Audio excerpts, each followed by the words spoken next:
Okay, my name is Elfriede Dreyer, coming from the stale old university context. I've recently converted to private education, and the reason I'm here is really to learn and to look at why we are busy developing a UX degree at our institution.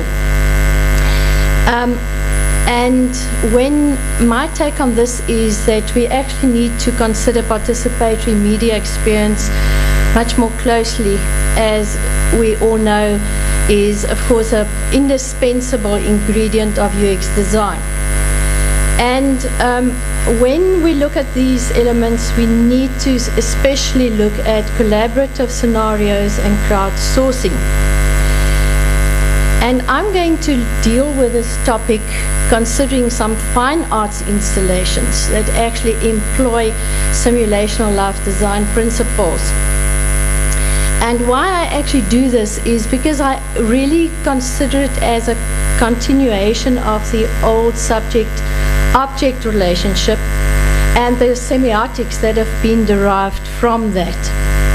Now, such works actually, as we know, have a history running well into the 60s and actually much further to a century ago, which I will be looking at. But the three elements that are very important here are actually sensory user participation, empathetic identification, and then immersive space environments. And those are the three elements that I will be considered. I'm also going to use the theories of Brian Masumi. He's a Canadian social theorist, a writer and a philosopher, and who's written extensively on interactive work, which he argues needs behavior on both sides of this classical dichotomy of subject-object, or then viewer-object. And Masumi's ideas will be reviewed in terms of his emphasis on perception. And then, of course, also the postulation that we actually experience and see things that we don't see. Masumi believes also that any contemporary theory of media or culture should take affect into account, which we have been talking about. And he views this whole notion of affect actually as important as the signifier has been in semiotics. In an interview with the V2 Institute for Unstable Media in Rotterdam, which was actually published as an article with the title of The Thinking Feeling of What Happens, a Semblance of a Conversation, was published in 2008. He actually reiterates his notion of, and this is actually essential to the discussion, the double capture of mutual responsiveness. In other words, the notion of reciprocal becoming. Now, if we look at the at this production, we see there a field of falling water of about 100 square meters that pauses wherever a human body is detected. So the visitors are actually offered the experience of controlling the rain.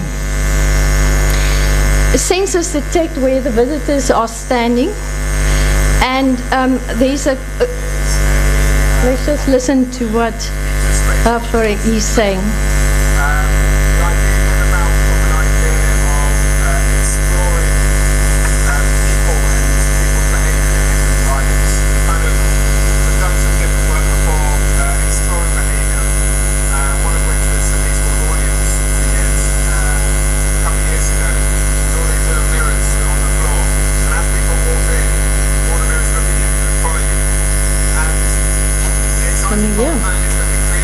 Can you hear?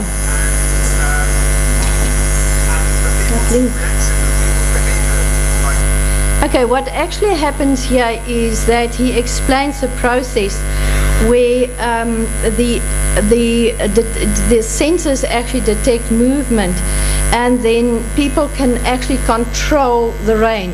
So the whole idea is that it generates a response and an ecological awareness of in terms of our relationship to nature, and that through science and nature and ingenuity we can actually take position in terms of nature and maybe also have an influence on what is happening in nature. And Random International, that produced this, was formed by 3 RCA Royal College of Art graduates who started experimenting with long-distance inkjet printers. And they produced a couple of projects and then actually became far more interested in the audience reception. In other words, how people responded to these projects. And for instance, another project of theirs was Audience of 2008, where there was a field of mirrors installed and that people would walk into. And these mirrors would actually follow people wherever they went. So once again, we see here that the people in the installation actually become, they are subjects, but they are also objects. And so what is important in this production is, in Rain Room, is that the project organizers actually worked with human senses. They worked with see, with vision, with smell, with hearing, but there are 2 senses that are absent, and these 2 senses are touch and taste. And what happens is that the viewer or the spectator enters into this environment and they have already their human knowledge paradigm of the senses, and then they miss 2 of the senses, namely taste and then smell. And this whole idea of absence or lack have a very long history in psychoanalysis, of course going back to Freud, the ego, and then later also Jacques Lacan, who actually referred or dealt with the notion of desire in terms of a lack of having, which he called manque à avoir. And then Deleuze and Guattari, who I actually think are far more productive in this sense, because they actually maintain that desire does not arise from a lack, but that it is a productive force in itself. And I think this is a very useful approach actually in terms of UX. In other words, that we can that it becomes a productive force that we can use. So in Rain Room, we see that it's there's feelings of pleasure and enjoyment in terms of nature are evoked, and there's goodwill that's evoked. But there is also a need that actually arises here that can be used, and that becomes quite a productive force. If we look at what Masumi is saying is, he says, and I quote, "The act of vision, the kind of event it is, the virtual dimension it always has is highlighted. It's a kind of perception of the event, of perception in the perception." In other words, there's a perception of the rain in a perception, and at the same time a new perception actually arises. He says we experience a vitality affect of vision. This is like the doubleness of perception I was talking about, becoming aware of itself. There's a direct and an immediate self-referentiality of perception. I don't mean self-reflexivity, which would be thinking about a perception as from a distance or as mediated by language. This is a thinking of perception in the immediacy of the occurrence as it is felt. In other words, a thinking feeling in visual form. He also says, how in short do you make a semblance of a situation? These are technical questions essentially about framing, about what it means to situationally frame an event, or how's a dispositional life subject. In other words, referring back to the life experience, so that empathetic experience can take place that we were talking about.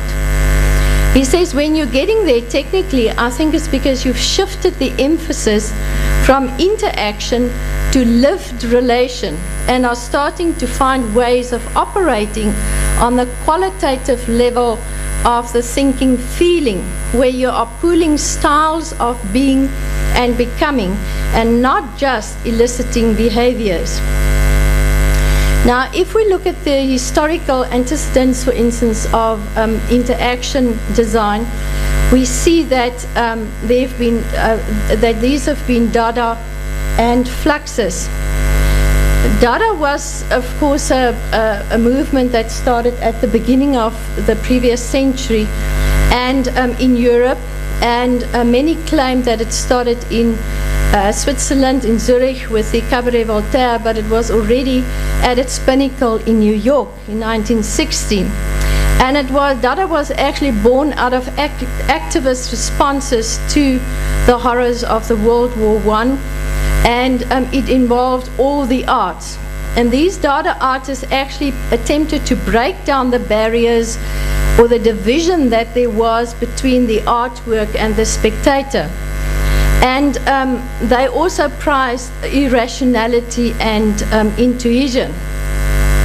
Interactive design can actually be seen as having been more influenced by the Fluxus movement, which was a neo-Dada derivation of the 1960s. And its strongest representatives were, of course, John Cage, the composer, Joseph Beuys. Yoko Ono was married to John Lennon, and then Namjoon Paik. And there are actually a number of characteristics that we see in Fluxus that are that influence then also the way of thinking and the mental attitude that we actually find later in interactivity and action design. These would be, for instance, globalism, unity of art and life, intermedia, experimentalism, chance, playfulness, simplicity, implicativeness, exemplativism, specificity, presence in time, musicality also. Here we see, for instance, an example of Yoko Ono's cut piece of 1964, which was a performance in which she invited the public to cut her clothes from her body as a violent act, while she remains passive throughout. And there we see her 2003 performance of the same work, and it was produced on at least six occasions, and also simulated by others many times.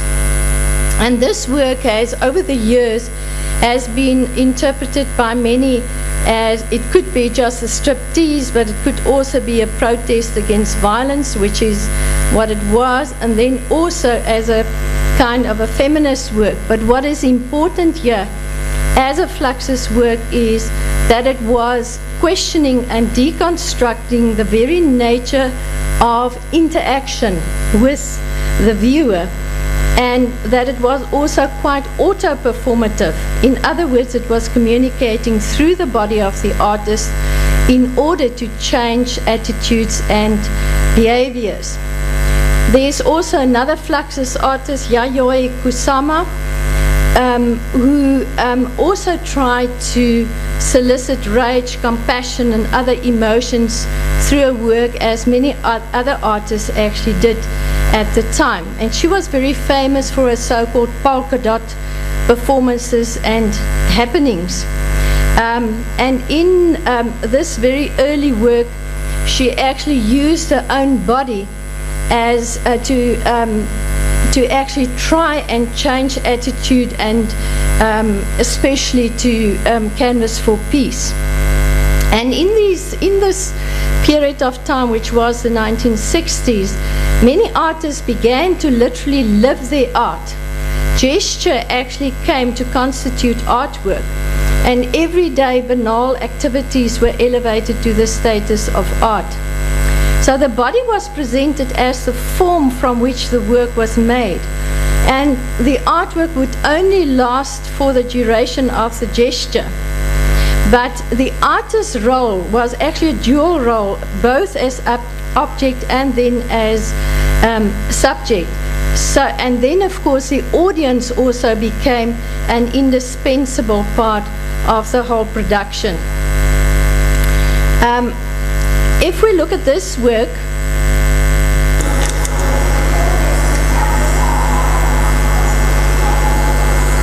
which is her Infinity Mirrored Room of 2013, we see how she actually creates a heterotopia of a world, inner world, which is created as a kind of a sublime. It's an ethereal and a meditative work which actually disrupts the viewer's sense of balance, in that there are so many lights and they are reflected in mirrors, and that actually disrupts the viewer's sense of above and below. So it disrupts the viewer's total sense of 3D. And the fact that the viewer is actually losing the sense of logical coordinates makes the viewer leaves the known world behind and experiences a new fantastical world that the viewer enters into. And Kusama actually calls this an I who have arrived in heaven, and it's this kind of a total immersive experience that she creates here, where that is not immersive in an ordinary 3D way, but rather in terms of what Masumi would describe as, quote, a diaphanous surface that's everywhere and nowhere at the same time. It's a dimensionless semblance of lived space. And it is actually this displacement that takes place through the interaction of the work that is quite interesting.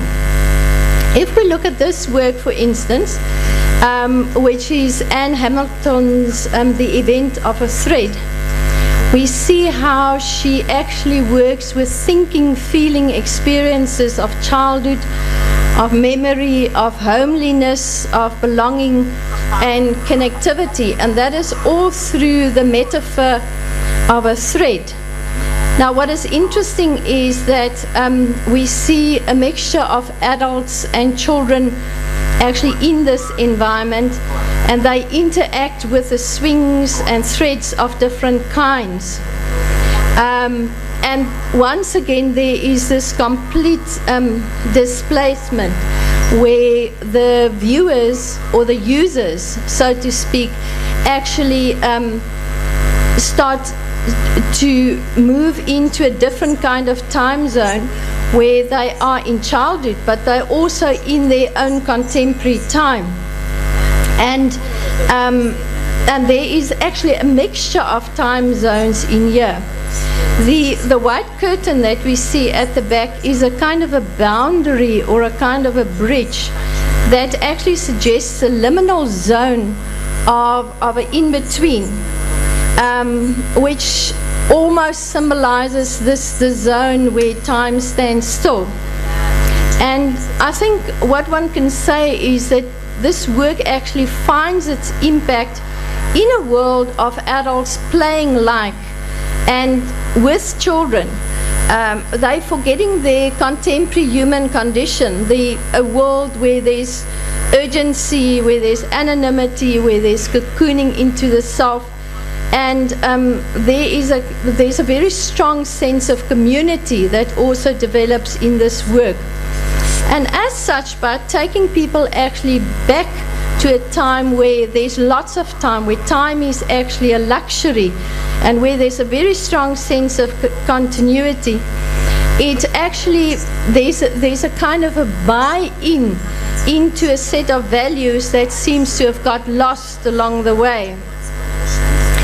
And as such, it produces a sort of like a changed attitude in the viewer, since the viewer is there quietly on their own, engaging with threads, and they actually reassess life and maybe the content of their lives.